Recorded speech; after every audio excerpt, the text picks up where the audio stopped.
সারাদিন এই রোজায় থেকে এই সুদ খরেরটা খাওয়া যায় গো। ওই সবাই উঠে পাতে সুদের টাকা আমার, এই টাকা দিয়ে ইফতার দিয়ে দেবো মরে দিতে, বুঝলি? আর আমি এই সুদের টাকাগুলো আদা করে নিয়ে আসি। এই অর্ধেক দিবি ইফতার, আরে মনি অর্ধেক ভাগ করবি। হালিম, এই টাকাগুলো দিয়েছে রে? না, সে টাকা তো এখনো দিল না। চেয়ারটা রেখে ডাক দিন দেখি, ফোন করে দেখি।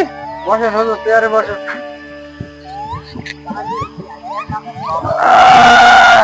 আমার পেটের জন্য বসাও নেই।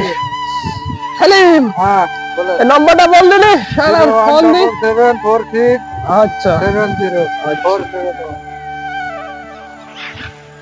হ্যালো, সন্টু, আরে টাকাগুলো নিয়ে গেলি, টাকাগুলো দিয়ে গেলি না? হয়ে গেল 2 মাস হয়ে গেল, তা কি হলো টাকাগুলো? আমি শুনবো না, গরু বেচতে পারিস কি না পারিস আমি তো জানি না। আমার সে সুদের টাকাগুলো নিয়ে গেলি, সে টাকাগুলো দিবি তো? 10,000 টাকা তো নিলি, 20,000 টাকা হয়েছে সুদি আসলে 1 মাসে, বুঝলি? দফন। আচ্ছা তাহলে দেখা কর। আচ্ছা ঠিক আছে, কালকে ঠিক আছে।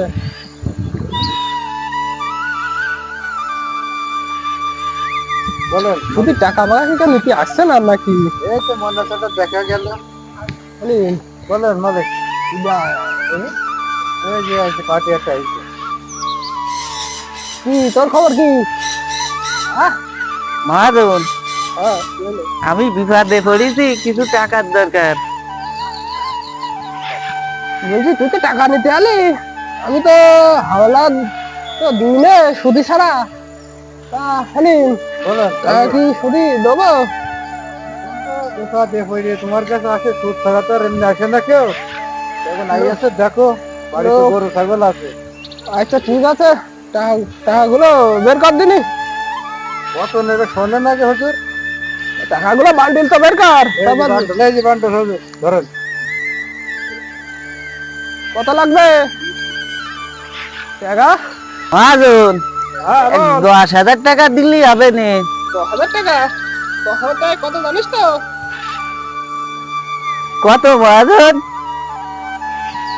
10,000 টাকা 1 মাসের জন্য না 2 মাসের জন্য?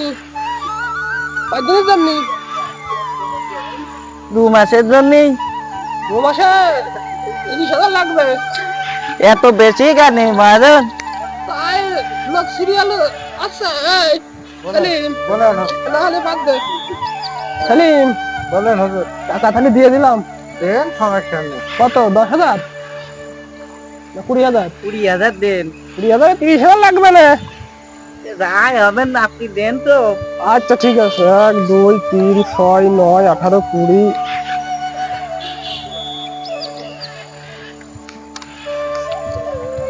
তাই না?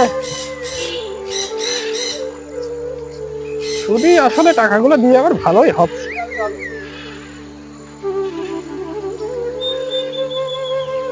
সালিম, বলেন হুজুর। এই সুদের টাকাগুলো তো লাগাইলাম, সে টাকাগুলো কি দিয়েছে? এই তো আগে দেখাই করিনি। বলছে মারুফি তো টাকাটা দেওয়ার কথা ছিল, তা সে মারুফ টাকাগুলো দিয়েছে? মারুফির বাড়ি গেছিলাম, ওর বউ মারতে গিয়েছিল। হ্যাঁ, মারতে গিয়ে। দাঁড়া আমি ফোন দিচ্ছি আচ্ছা, ফোন দেন। মারুফির কাছে।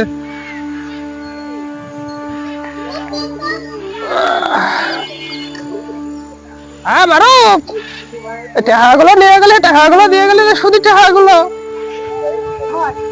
সুদের টাকা হয়েছে 10,000 20,000, মাসে 20,000, 10,000 বাড়তি। হ্যাঁ, এই কথাই তো ছিল। নাহলে সালিম তেরামো পাচ্ছে, নাহলে গরুটা খুলে নিয়ে আসবি। সুদের টাকা ইত্যার ভিতর দেবো আমি মসজিদে, ঠিক আছে? হ্যাঁ আসিস? আচ্ছা ঠিক আছে। কিটা কিটা দিয়েছে? এই তো দেখাই করিনি হুজুর। আজকে দেওয়ার কথা ইত্যার মধ্যে দিতে হবে, রমজান মাস সুদের টাকাগুলো নিয়ে ইত্যাদি দিতে হবে মসজিদে, ঠিক আছে? হুজুর, হ্যাঁ আসিস? নিলাম, লাভেরটা দিয়ে গেলাম। টাকা নিয়ে গেলি তো মেলা দিন হয়ে গেল সুদের টাকা। 1 2 3 30,000 25 26 30,000 টাকা হয়েছে তো, এটা সুদের টাকা। এ তো আসো এই শোনটাই দিলাম, ওইটাই ঠিক পারলাম না। ওটা কবে দিবি? আবার তো বাইরে যাবেন সুদি আসলে। ওইটা দিবানে কিছুদিন পরে। আচ্ছা তাহলে তাহলে ঠিক আছে, যা। আচ্ছা ঠিক আছে।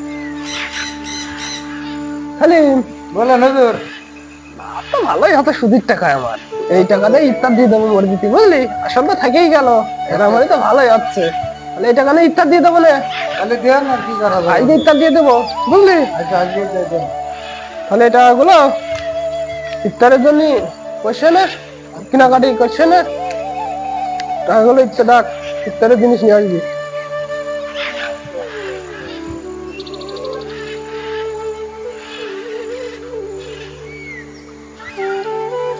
মহাজন, হ্যাঁ কি হলো?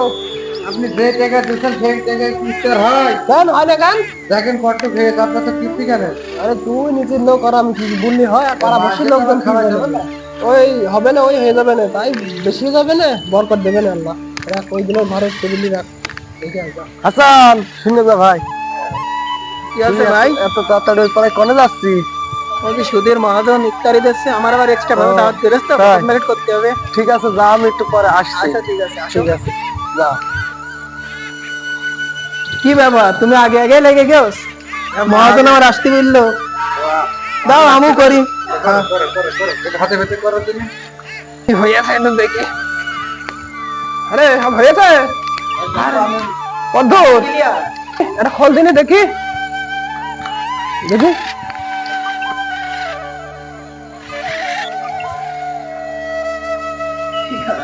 আরে সর্বনাশ করিস কি রে তোরা? আমরা শেষ করার জন্য আগে লাগেছিস দেখছি, ইফতারে পুরা ধরছে না, কত করে দিয়েছিস? আরে সবে 1 টাকা দিস কেন? হ্যাঁ সর্বনাশ কাজ করেছে, অর্ধেক করে দে, অর্ধেক করে দে। এবার এরা সব দিবি, এই অর্ধেক করে দিবি ইফতার, তোরা তো শেষ করার জন্য লাগেছি। আরে মুড়ি অর্ধেক করে ভাগ করবি, করে অর্ধেক করে দেখে দিয়ে গেলাম, ঠিক আছে?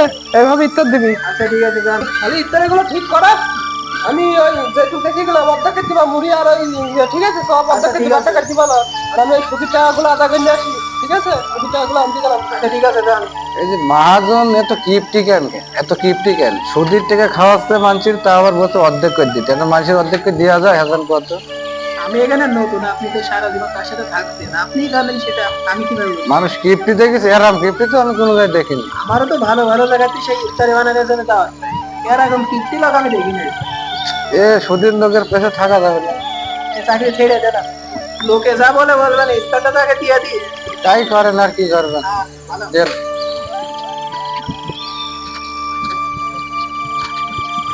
খেলা লোক চলে এসে ইফতার কটা দিয়ে দাও। তো দে, একটা গুলো সব দিয়ে দে। এখানে আগে দাও, ছোট না খাই দাও। আরে কান্ন ফকিরের আগে দাও। কই? ওই ঘোড়া ফকির আসছে, ঘোড়া তো আমি রাখো একটা। ও, তোমরা বাপু ইফতার দিয়ে সেখানে আসবে, তাই না? ইফতার তো আয়োজন করলাম মেলা লোক, হুম। লোকজন তো এসে আইতে, আর কি আসছে না নাকি? ইফতারটা দেখছে কিনা কদিন একটু শুনি। মহাজন দে। চাচা চাচা, এই যে খালি ছোলা আর মুড়ি, কোনো ক্ষীর খেজুর নেই, কোনো আপেল নেই, কোনো কিছু নেই, একটু শরবতের পানি নেই, একটু গ্লুকোজের পানি নেই, তা কিভাবে ইফতার করা যায় চাচা? কদিন ইফতারটা দিয়েছ কিনা চাচা? তাই তো গো, ইফতার দিল কিনা, শরবত নেই, তারপর পানি নেই, কিছুগুলো ভুসি টুসি কিছু নেই, ক্ষীর খেজুর টেজুর কিছু নেই, কোন কিপটি ইফতার দিয়েছ গো? হ্যাঁ এই কিপটিটা কি দেয়? এই অর্ধেক সব দিয়েছে, সে কি আর টাকা পায়নি দেশে? মহাজন মানুষ, তাতে টাকার অঢেল নেই। হ্যাঁ এসব কে খায় নাকি অর্ধেক সব? হ্যাঁ এসব এসব ইফতার মিফতার আমরা করতে পারবো না। আর এসব মুড়ি কেউ দেয়, শুকনো মুড়ি? হ্যাঁ কি হচ্ছে চাচা? হচ্ছে মানে দেখতে পাচ্ছ না তোমাদের কোন মহাজন নাকি ইফতার দিয়েছে, কি অবস্থা সব লোকজন সব দেখো তো কি অবস্থায়, বাতাসে ওড়ছে, পানি নেই, শরবত নেই, তারপরে ভুসি নেই, ইফতার তো আমরা আরো করেছি ভাই দিতে। হ্যাঁ কি আর বলবো চাচা, আমার মহাজন সাহেব খুব কিপটি আর সুদ খাই। দুধ খাই, আগে কি বলবা না বাপুরে, দুধ খাওয়া লোকের তো আমরা খাইনি, আমরা তো রোজাদার না, সব রোজাদার। তোমরা রোজায় থেকে এই শুকনো মুড়ি খেতে পারবা? একটু শরবত মরবত নেই, একটু ক্ষীর খেজুর নেই, আপেল ফল নেই, আঙুর ফল নেই, সারাদিন এই রোজায় থেকে এই সুদ খরেরটা খাওয়া যায় গো? ওই সবাই উঠে পড়ো, সুদ খরেরটা খাবো না আমরা, সুদ খরেরটা সুদ খরে বাড়ি নিয়ে যাও, এসব খাবো না আমরা। তোমার মহাজনে বলবা কালকে তো আমাকে গ্রামে যেন না আসে, বলো আমার হুজুর মারতে চেয়েছে, মহাজন যাতে কালকে না আসে গ্রাম। আহারে, ইফতারি কেউ খাইলো না, এই সুদ ঘরের ইফতারি কেউ খাইলো না। এই মহাজনের যাই সব ঘুরে দিয়ে আসি গে, আর মহাজনের চাকরি আর করবো না। সালিম এই ইফতারের ব্যক্তিগুলো কই? সব না খেয়ে সব চলে গেল। কেন? ও কইলো যে সুদ ঘরেতে খাবো না, আরে সুদ ঘরেতে খাবে না। সুদ করতে খাবে না? না, আপনার শরবত নেই, কোনো পানি নেই, কিছু নেই। কি একটা কাজ! খালি আজকে তো আর সুদ মুদ খাবো না আমি। সুদ খালি লোকের কাছে বদনাম, আর ইফতার দিলাম মুরগিটি কেউ খেলো না, সুদ খাই দিলে। আর এইসব কাজ আর করবো না, খুব পাপ কাজ। এখন আমি বুঝলাম এতদিন পরে, বুঝেছি ইফতার যদি না দিতাম। আর এইসব লোকগুলো অনেক খারাপ কথা বলে সুদ খালি। অনেক কথা আজকে থেকে আর সুদ মুদ খাবো না, যার কাছে সুদের টাকা মাকা পাই সব মাফ করে দিলাম আমি। আর ওই আসলও নেবো না, সুদের টাকাও নেবো না, ওই বিষয়ে কোনো কথাই হবে না। আজকের পর থেকে আমি একদম ভালো হয়ে গেলাম, কোনো সুদ সুদ কথা হবে না। সুদ খালি হারাম, এইসব গুলো খুব খারাপ কাজ। আল্লাহর পথে চলা যায় না, সুদ খালি এসব খুব হারাম কাজ। আল্লাহ তোমাদের কেউ যেন এসব সুদ মুদ না খায়, আপনারা কেউ সুদ মুদ খাবেন না। আর যারা সুদ মুদ খায় তাদের পাশে কেউ থাকবেন না, তাদের সাথে চলবেন না। সুদটা খাওয়া খুবই হারাম কাজ।